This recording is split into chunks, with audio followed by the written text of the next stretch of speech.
Using the replace and the find tools are something that's really helpful, especially if you're working in a large document where you've realized that you've made a mistake or you want to change something and it occurs several different times in the document.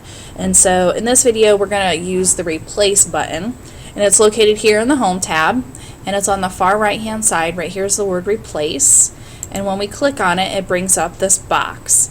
And so we're going to tell it to find what? We want it to find the word the.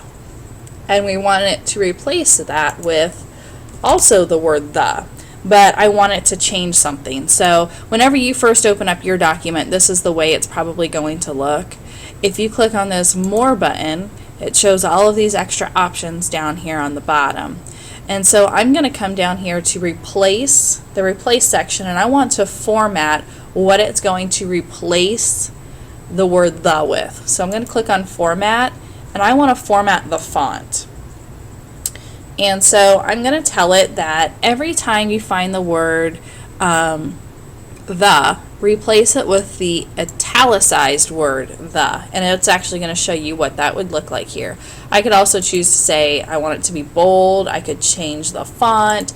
I could strike it through. Let's go ahead and leave it as strike through so that it might show up a little bit better. I'm going to click OK, and then I'm going to tell it to replace. The searched item was not found, so I'm going to find next.